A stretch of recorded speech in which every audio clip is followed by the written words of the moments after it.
Hello students. अब हमने cross multiplication के बहुत सारे वीडियोस डाल दिए हैं। आप उन सबको रेफ़र कर सकते हैं और रेफ़र करने के बाद मुझे उम्मीद है अब आप क्रॉस मल्टीप्लिकेशन से जुड़े हुए सारे सम्स बना सकते हैं। अब आज मैं आपके लिए दूसरा कॉन्सेप्ट लेकर के आया हूँ लीनियर इक्वेशन का, और वो सब आपके सिलेबस का ही है। और वो ये है कि अगर आपके पास दो इक्वेशन दिया हुआ हो या फिर एक पेयर ऑफ इक्वेशन दिया हुआ हो, तो क्या आप सिर्फ उनको देख करके या उनकी थोड़ी सी जांच करने के बाद, थोड़ा सा आप समझ सकते हैं जैसे हमारा ब्लड टेस्ट करने के बाद बता देते हैं कि हाँ हमें फलानी बीमारी हो सकती है, वैसा ही है कि क्या आप इसमें छोटा सा टेस्ट करने के बाद ये बता सकते हैं कि इसका जो ग्राफ बनेगा वो इंटरसेक्टिंग ग्राफ होगा, या इसका जो ग्राफ बनेगा वो पैरेलल ग्राफ बनेगा, या इसका जो ग्राफ बनेगा वो एक के ऊपर दूसरा लाइन बनेगा। आप ये बता पाएंगे? तो ये चीज़ आज हम सीखेंगे।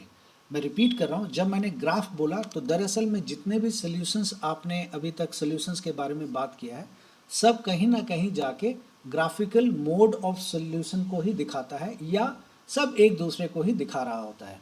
ग्राफ की बात मैं इसलिए करता हूँ क्योंकि उसमें समझना आसान होता है। अगर एक लाइन दूसरे लाइन को इस तरह से काट रहा है तो हम कहते हैं कि दोनों लाइन के यूनिक सोल्यूशन है, या सिस्टम ऑफ लीनियर इक्वेशन या फिर पेयर ऑफ लीनियर इक्वेशन का एक यूनिक सोल्यूशन है, और वो सोल्यूशन है जहां वो दोनों इंटरसेक्ट करता है। तो ग्राफ पे ये समझना आसान होता है। इसकी जगह अगर मैं सिंपली ये बोल दूं क्या कि जो पेयर ऑफ इक्वेशन है इसका एक यूनिक सोल्यूशन है, तो ये तो समझ में आता है कि एक्स और वाई की वैल्यू, लेकिन उसको पिक्चराइज करने के लिए ग्राफ बहुत इंपॉर्टेंट हो जाता है। आसानी से समझ में आता है कि हाँ लाइन एक दूसरे को काट रहा होगा। अगर लाइन एक दूसरे के पैरेलल है, मतलब कभी भी ये एक दूसरे को इंटरसेक्ट नहीं करेगा, और क्योंकि ये कभी इंटरसेक्ट ही नहीं करेगा तो सोल्यूशन की बात हम कर ही नहीं सकते। तो ये बात हम इक्वेशन को देख के कैसे समझ सकते हैं, या इक्वेशन में छोटा सा कुछ करके कैलकुलेशन करके हम कैसे समझ सकते हैं। पूरा सिंप्लीफाई नहीं करना है, पूरा सिंप्लीफाई करना बहुत लंबा हो जाता है। तो हम कैसे करेंगे ये चीज़, सिर्फ इक्वेशन को देख के या छोटा सा टेस्ट करके कैसे समझेंगे। या अगर लाइन एक के ऊपर दूसरा पूरी तरह से कोइंसिडेंट लाइन हो, एक लाइन के ऊपर अगर दूसरा लाइन हो तो उसको हम लोग कोइंसिडेंट लाइंस कहते हैं। ये अगर लाइंस कोइंसिडेंट्स हो तो हम कैसे समझेंगे इक्वेशन को देख करके कि लाइन जो है कोइंसिडेंट्स हैं। तो इसी की जांच हम लोग करेंगे, यही टेस्ट आज हम लोग करेंगे इक्वेशंस के साथ, इक्वेशन को टेस्ट करेंगे। तो इसके लिए सबसे पहला मैं इक्वेशन लेता हूँ आज। मेरे पास है equation 2x plus 3y equals 7, और दूसरा इक्वेशन है मेरे पास 6x प्लस 5y इक्वल्स 11। बोला गया है कि ये एक पेयर ऑफ लीनियर इक्वेशन आपके पास दे रखा है, आपको ये बताना है, सॉल्व नहीं करना है आपको। सॉल्व करके तो बहुत आसानी से आप बता देंगे, आपको ये बताना है कि ये जो पेयर ऑफ लीनियर इक्वेशन है, इस पेयर ऑफ लीनियर इक्वेशन का सोल्यूशन कैसा होगा। मतलब क्या ये इंटरसेक्टिंग सोल्यूशन, क्या इंटरसेक्टिंग लाइंस हैं, अगर इनके लाइंस हम बनाएंगे तो क्या इंटरसेक्टिंग होंगे, या आप कह सकते हैं यूनिक सोल्यूशन होगा क्या, या फिर लाइन एक के ऊपर दूसरा बनेगा। अगर एक के ऊपर दूसरा बनेगा, इसी को हम लोग दूसरी भाषा में कहते हैं it has infinitely many solution. बहुत सारे हजारों लाखों करोड़ों अरबों खरबों सोल्यूशन है, मतलब इनफाइनाइट है, पता नहीं कितने हैं। और तीसरा है कि लाइंस आपस में पैरेलल है या नहीं है। पैरेलल होने का मतलब कभी सोल्यूशन नहीं बनेगा, निकलेगा, क्यों? क्योंकि इंटरसेक्ट ही नहीं करेगा। तो क्या आप ये देख के बता सकते हैं इसको? मैं देख के तो शायद मैं बता दूंगा, आप शायद मेरे बहुत सारे करने के बाद भी आप बता दें, लेकिन फिलहाल हम मान के चलते हैं कि छोटा मोटा टेस्ट करने के बाद हम बता सकते हैं। तो दरअसल में इन दोनों लाइन को अगर आप ग्राफ पे बनाएंगे तो आप पाएंगे कि दोनों लाइन एक दूसरे को इंटरसेक्ट कर रहा है। मुझे कैसे पता है? वो इसलिए पता है क्योंकि अगर लाइन इंटरसेक्ट करेगा तो a1 by a2 is not equals to b1 by b2 होगा। या दूसरी भाषा में कहें कि कभी भी अगर दोनों इक्वेशन में x का जो कोफिशिएंट है उसका रेशियो, जैसे a1 और a2, आप जानते हैं कि x के कोफिशिएंट का रेशियो है। ये a1 b1 कहाँ से आ रहा है, मैं रिपीट कर देता हूँ, ये फिर से general form of the line से आ रहा है। तो अगर आपने general form of the equation या general form of the linear equation अगर आपने नहीं पढ़ा है, तो मैं बार बार और लगातार आपको बोले जा रहा हूँ, फिर से बोल रहा हूँ कि आप पुराने वीडियो पे जाएं और इन सब चीज़ों को अच्छे से समझें। वही जो मैंने आपको पढ़ाया है वही सारी चीज़ें रिपीटेडली यूज़ करूँगा, और आपके बुक में भी RDRS जो भी आप बुक लाएंगे सब में वही सारी चीज़ें यूज़ होंगी, गारंटी है इस बात की। तो इसीलिए आप उसको अच्छे से समझें। समझने के लिए आप पीछे जा करके वीडियो को देखें। तो ये A1 B1 C1 ये जो हम यूज़ करेंगे ये दरअसल जनरल इक्वेशन से आ रहा है, general equation of linear, general equation of line, या फिर कह सकते हैं जनरल लीनियर इक्वेशन से आ रहा है। मैं एक बार आपके सुविधा के लिए फिर से लिख देता हूँ अलग कलर से। So this is A1x plus B1y plus C1 equals to 0 and A2x plus B2y plus C2 equals to 0। उम्मीद है कि आपको याद आ गया होगा कि ये हमारा general form of linear equation in two variable है। तो अगर दोनों का x का कोफिशिएंट, यहाँ पे x का कोफिशिएंट A1 यहाँ पे A2 है, अगर दोनों के x का कोफिशिएंट का रेशियो मतलब दोनों को डिवाइड करके और दोनों के y का कोफिशिएंट का रेशियो मतलब दोनों का B1 और B2 इन दोनों को डिवाइड करके अगर दोनों बराबर नहीं आता है तो गारंटी है कि लाइन जो है वो इंटरसेक्टिंग लाइन होगा। आपको C1 और C2 देखने की कोई ज़रूरत नहीं है, भाड़ में जाए, उससे कोई फ़र्क नहीं पड़ता, आपको उधर ध्यान ही नहीं देना है। आपको सीधा देखना है कि क्या दोनों का x का कोफिशिएंट का रेशियो या फिर कह लीजिए दोनों जो x है हमारे पास दोनों को डिवाइड करके जो आएगा और दोनों के y के कोफिशिएंट्स को डिवाइड करके जो आएगा क्या बराबर है। अगर बराबर है तो बात कुछ और होगी, वो क्या होगी अभी थोड़ी देर बाद देखेंगे। लेकिन अगर बराबर नहीं है तो यहीं पे हमें समझ में आ जाएगा कि इन दोनों का अगर हम लाइन बनाएंगे ना तो गारंटी है कि वो लाइन पैरेलल नहीं होगा, इंटरसेक्टिंग ही होगा। ओके, तो अब हम चेक करते हैं कि क्या ऐसा हो रहा है। यहाँ पे चेक करने से पहले एक आपको मैं सुझाव दे देता हूँ और वार्निंग भी दे देता हूँ। हमेशा ध्यान रखिएगा कि इक्वल टू कांस्टेंट जो है या तो इक्वल टू के राइट में रहे या तो लेफ्ट में रहे, प्रेफरेबल है लेफ्ट में, लेकिन कोई बात नहीं, अभी आप सिर्फ चेक कर रहे हैं तो राइट में रहे या फिर लेफ्ट में, लेकिन दोनों का।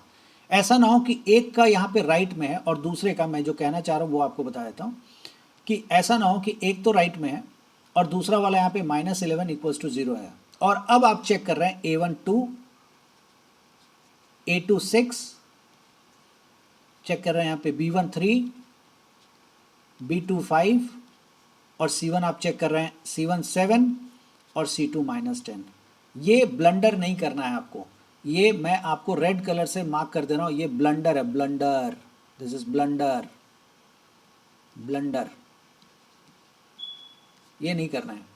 इसका ध्यान रखिएगा कि आपको या तो आप इसको भी इधर कर लीजिए, कोई दिक्कत नहीं है, दोनों को एक तरफ कर लीजिए, या तो दोनों को राइट में या तो दोनों को लेफ्ट में। कौन से दोनों को? कांस्टेंट वाला जो टर्म है उसको दोनों को राइट में कर लीजिए, ऊपर वाली इक्वेशन में भी नीचे वाले में भी, या दोनों को लेफ्ट में कर लीजिए और तब आप ये चेक करिए, कोई दिक्कत नहीं है।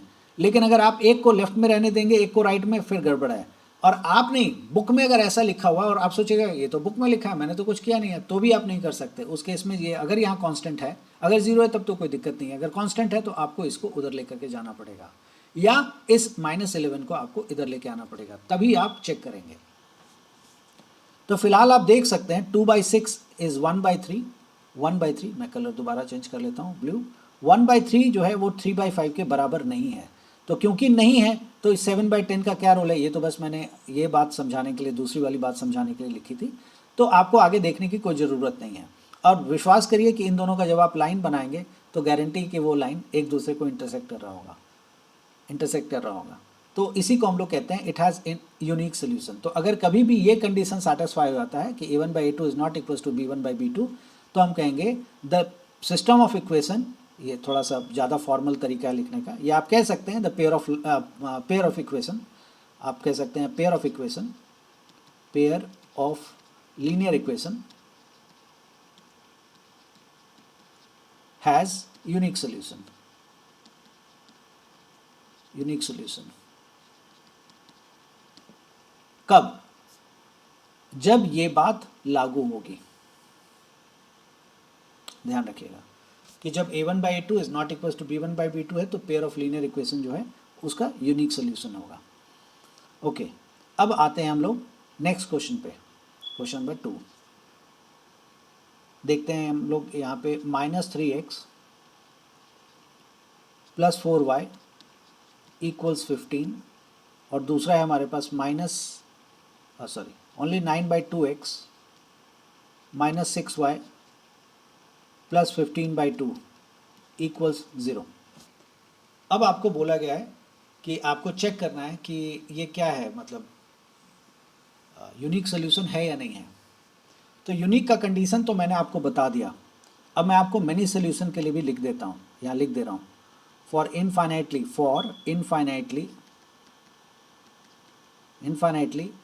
many solution या इनफाइनाइट नंबर ऑफ सोल्यूशन, आप कुछ भी लैंग्वेज यूज कर लीजिए, a1 by a2 is equals to b1 by b2 equals to c1 by c2 होता है। मतलब x के कोफिशिएंट का रेशियो दोनों इक्वेशन में, y के कोफिशिएंट का रेशियो, अगर रेशियो सबसे आपको दिक्कत है, कंफ्यूज हो रहे हैं आप, रेशियो क्लियर नहीं है, उसका ज़्यादा आपको समझ नहीं है, तो आप, मैं स्टेटमेंट चेंज कर देता हूँ। अगर दोनों में x का जो कोफिशिएंट है उन दोनों को डिवाइड करके जो वैल्यू आएगी, दोनों में जो y का कोफिशिएंट है, दोनों इक्वेशन में जो y का कोफिशिएंट है उनको डिवाइड करके जो वैल्यू आएगी, और दोनों में जो कांस्टेंट टर्म है उसको डिवाइड करके जो वैल्यू आएगी, अगर ये तीनों बराबर हुई तो हम कहेंगे कि इस इक्वेशन को अगर सॉल्व करेंगे तो गारंटी है कि एक लाइन के ऊपर दूसरा लाइन प्लॉट हो जाएगा। इसकी मैं आपको गारंटी दे सकता हूं कि ऐसा ही होगा। मतलब इनफाइनाइटली मेनी सोल्यूशन है। आपको समझाया है मैंने, ग्राफ वाले जो एक्सरसाइज, ग्राफ वाला जो वीडियो है आप उस पर जाके देखें, मैंने पूरी तरह से एक्सप्लेन किया है कि क्यों हम इनफाइनाइट नंबर ऑफ सोल्यूशन कहते हैं। क्योंकि एक लाइन दूसरे लाइन के ऊपर जब ओवरलैप कर जाता है, इसी को कोइंसिडेंट लाइंस भी कहते हैं। अब मैं आपको यहाँ पे बता देना चाहूँगा, इसी को हम लोग कोइंसिडेंट लाइंस भी कहते हैं कि अगर एक लाइन दूसरे लाइन के ऊपर अगर आ जाए तो हम लोग कहते हैं कि लाइंस आर कोइंसिडेंट। ये ध्यान रखिएगा। तो कोइंसिडेंट लाइंस हैं। तो कोइंसिडेंट लाइन का मतलब है कि जो एक लाइन के ऊपर वैल्यूज हैं वही दूसरे लाइन के वैल्यू को सेटिस्फाई करता है। ठीक है, इसीलिए हम लोग कहते हैं इनफाइनाइट नंबर ऑफ सोल्यूशन है। तो हमें चेक करना है कि क्या ये इनफाइनाइट नंबर सोल्यूशन है या नहीं है। और नो सोल्यूशन का भी मैं लिख देता हूँ। फॉर नो सोल्यूशन, फॉरवर्ड नहीं लिख रहा हूँ, सिंपली मैं नो सोल्यूशन का कंडीशन लिख देता हूँ। For no solution, no solution के लिए होगा a1 by a2 equals b1 by b2 is not equal c1 by c2। c1 by c2 के बराबर नहीं होगा। पहला दोनों सेम होगा, मतलब a1 बाई a2 और b1 बाई b2 का रेशियो सेम होगा, ये ध्यान रखिएगा। और क्या कहते हैं, is not equal to c1 by c2 होगा। ओके ओके, अब हम लेते हैं। अच्छा, बहुत बार बच्चे ये सोचते हैं कि अरे a1 a2 b1 ओके, इसका मतलब a1 की जो वैल्यू है वही b1 के बराबर है, a2 की जो वैल्यू है वही b2। नहीं सर, ये मतलब नहीं है। इसका मतलब है कि अगर कभी लिखा हुआ है 1/2 और यहाँ पे लिखा हुआ है, एज्यूम कर लीजिए सिंपली कुछ और लिखा हुआ है 0.25 एंड 0.50, इन दोनों का रेशियो 1/2 ही है, बट जो वैल्यू है वो अलग अलग है। ये 1 है, ये 2 है, ये 0.25 है और ये 0.52 है। जैसे मैं एक आपको बहुत प्रैक्टिकल एग्जांपल से समझाता हूँ। मान लीजिए कि मेरे पॉकेट में अभी जितना पैसा है वो 100 रुपये है, और आपके पॉकेट में जो अमाउंट है, जो पैसा है, रुपये है, वो 500 रुपये है। तो हम दोनों के बीच का पैसे का जो रेशियो है वो 1:5 है ना। मेरे पास 100, आपके पास 500, तो दोनों के बीच का रेशियो 1:5 है। अच्छा, अब आ जाते हैं कि यही इसी एग्जाम्पल को और थोड़ा आगे बढ़ा देते हैं। एक बहुत बड़े बिजनेसमैन है, उनके पास अभी अभी के डेट में जो पॉकेट में पैसा है वो मान लीजिए कि 2 बंडल, मतलब 2, या फिर मान लीजिए कि 8 लाख रुपीज़ उनके पॉकेट में। आज के डेट में 8 लाख रुपए पॉकेट में रखना कोई बड़ी बात नहीं है। 4 बंडल 2-2 हज़ार का नोट को रखना है, बहुत आसानी से बड़े पॉकेट में आ जाएगा, बहुत आसानी से। तो 8 लाख रुपए उनके पास है पॉकेट में। और एक दूसरे महाशय हैं, उनके पॉकेट में, वो भी बिजनेसमैन हैं, उनके पॉकेट में नियरली, अच्छा 1:5 का था ना, तो मैं मान लेता हूँ कि 5 लाख है। जो मैंने अभी 8 बोला उनकी जगह 5 लाख कर लीजिए। और एक दूसरे बिजनेसमैन है, उनके पॉकेट में 1 लाख है। तो रेशियो उनका भी 1:5 का ही है, लेकिन अमाउंट हम दोनों का तो आपने देखा ही है कितना है, 100 और 500 है, और उनका लाख और 5 लाख है। तो इसमें आसमान ज़मीन का अंतर है। हम बड़ी मुश्किल से बर्गर और पिज़्ज़ा खा करके निकल पाएंगे रेस्टोरेंट से, और वो चाहेंगे तो 2-4-10 दिन बड़े होटल में रह करके आराम से खा पी करके तब आएंगे। तो उम्मीद है कि आप समझते हैं लाख और 100 रुपये में डिफरेंस और 500 और 5 लाख में डिफरेंस। वही कॉन्सेप्ट यहाँ पे भी है कि रेशियो सेम होने का मतलब अमाउंट सेम होना या जो क्वांटिटी है वो सेम होना नहीं होता है। तो इसको ध्यान में रखिएगा। ओके, अब यहाँ पे देखते हैं कि ये क्या है। अब यूनिक सोल्यूशन का मैं आपको बता चुका हूँ कि यूनिक सोल्यूशन के लिए क्या होता है, a1 by a2 is not equal to b1 by b2। अब हम चेक करते हैं, यहाँ पे हमारे पास ये A1 है, यहीं पे लिख देता हूँ, ये वाला A2 है, ये B1 है, ये वाला B2 है, और ये हमारा C1 है। अभी नहीं, C1 आप देख लीजिए इधर लेफ्ट साइड में है, तो यहाँ पे भी हम C1 के लिए इसको इधर कर लेंगे पहले इक्वल टू 0। अब ये हुआ C1 और ये हो गया C2। अब हम सॉल्व करेंगे। तो सॉल्व, अब आपके मन में सवाल उठ रहा होगा कि हम कैसे मान के चलेंगे कि इन्फाइनाइटी है या नो है या यूनिक है, हमें कैसे पता लगे? आपको पता नहीं है तभी तो पता लगाने के लिए तो ये बातें बताई गई है ना, कि कैसे आप पता लगाएंगे। तो आप पहले कुछ मत मान के चलिए, आप पहले सिंपली A1/A2 आप लिख लीजिए, जो वो है वो आप सिर्फ रेशियो लिख लीजिए। तो A1 क्या है -3, A2 क्या है 9/2, B1 क्या है 4, B2 क्या है -6, C1 क्या है -15 और C2 क्या है 15/2। ये अभी बराबर है कि नहीं है मैं भी नहीं जानता, हम देखते हैं इसको करके। ओके, अब आप देखेंगे यहाँ पे कि आप सिंप्लीफिकेशन तो अच्छे से जानते हैं। -3 9/2 है, मैंने आप लोगों को पहले भी बताया था, मैं रिपीट कर देता हूँ, पुराने वीडियोस में आपको ये मिल जाएगा कि अगर कभी भी आपको फ्रैक्शन में दिक्कत होती है, बहुत बच्चों को फ्रैक्शन में दिक्कत होती है, तो उसके लिए मैं क्लियर कर देता हूँ कि कभी भी अगर आपको दिखता है इनकम्प्लीट फ्रैक्शन कौन सा होता है? जो A/B के फॉर्म में नहीं होता। मैं पेन का कलर चेंज कर लेता हूँ, जो A/B के फॉर्म में नहीं होता। जैसे अगर मान लीजिए A डिवाइडेड बाई B/C लिखा हुआ है और उसकी जगह लिखा हुआ है A/B और होल डिवाइडेड बाई C, ये लिखा हुआ है, तो दोनों में आसमान जमीन का अंतर है। आप देखेंगे इसमें A के बाद मेन फ्रैक्शन का साइन है और B/C एक पूरा कंप्लीट फ्रैक्शन है। कंप्लीट फ्रैक्शन उसको कहते हैं जिसमें न्यूमरेटर भी होता है और डिनोमिनेटर भी होता है। A में सिर्फ न्यूमरेटर है, डिनोमिनेटर एटलीस्ट दिखाई नहीं दे रहा है। और नेक्स्ट वाले में देखेंगे आप, इसमें न्यूमरेटर और डिनोमिनेटर दोनों है और C अकेला है, जबकि ABC का लाइन वैसे ही लिखा हुआ है जैसा यहाँ लिखा हुआ है। ABC ऊपर भी है, ABC है। तो हम कैसे इसको सॉल्व करेंगे? सॉल्व करने के लिए हम क्या करेंगे, जो इनकम्प्लीट फ्रैक्शन उसको कंप्लीट में चेंज करेंगे। कैसे चेंज करेंगे? A/1 कर देंगे, इसको कर रहा हूँ, ये इस वाले को कर रहा हूँ, A/1 कर देंगे, तो वो अब कंप्लीट फ्रैक्शन हो गया। डिवाइडेड बाई B/C कर देंगे।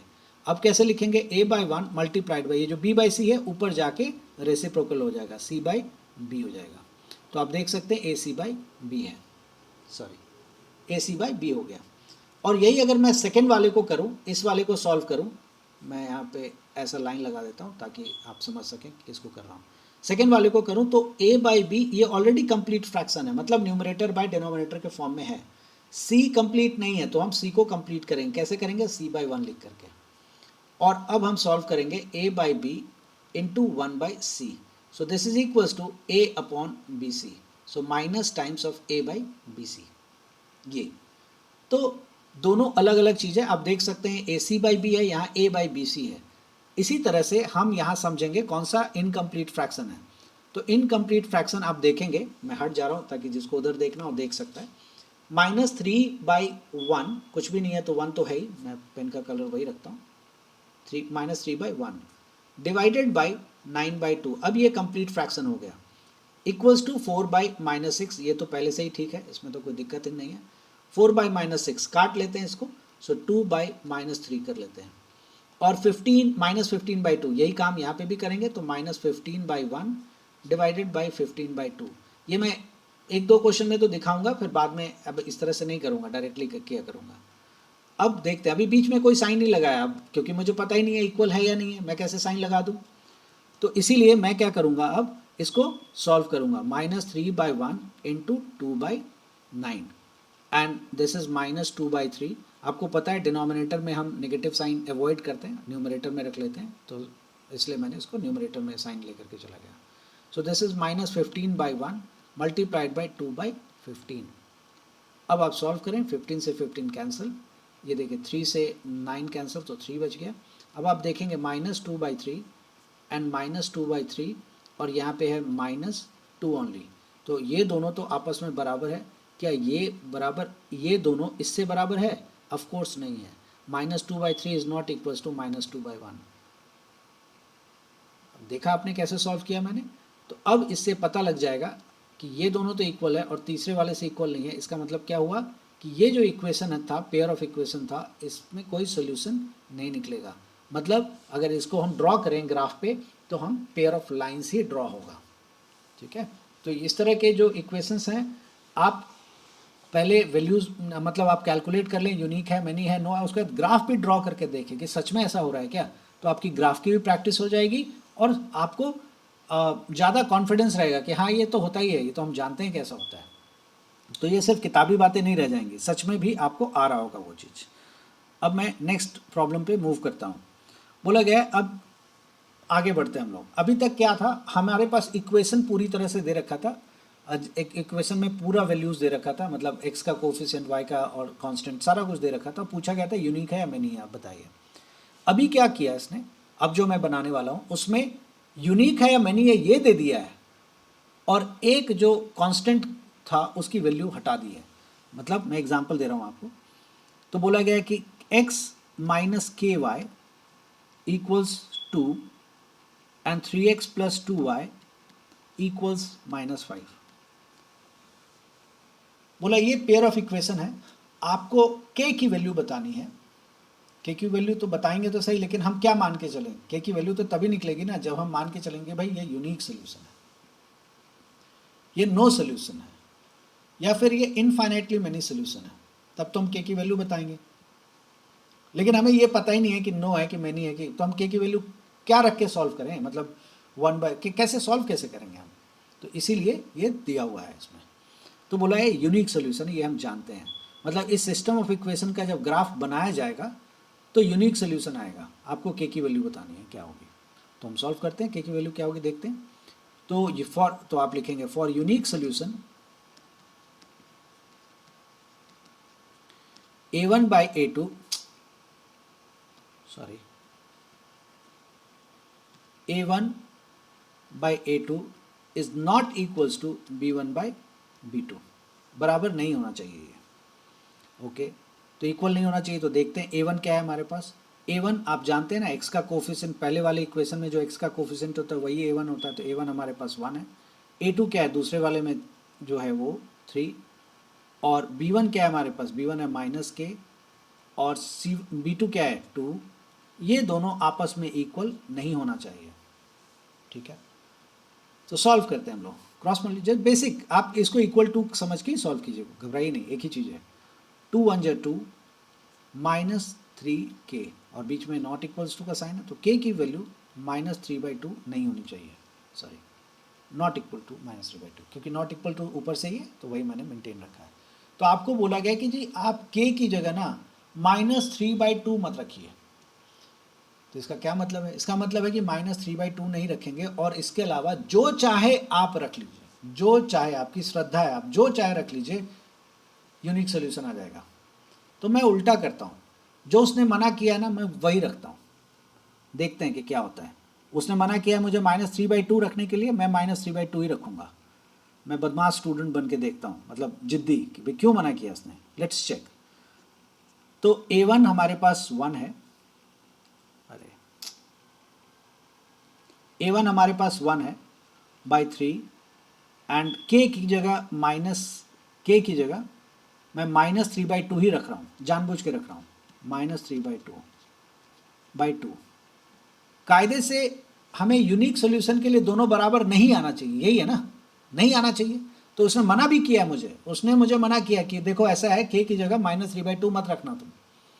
मैंने कहा ना ना मैं तो वही रखूँगा। तो बोला ठीक है, तो मजे चख। अब मैंने k की जगह -3/2 रख लिया। अब देखते हैं सॉल्व करके, minus minus plus 1/3 is equal to, हटा देते हैं, तो 3/4, 2 और 2 4।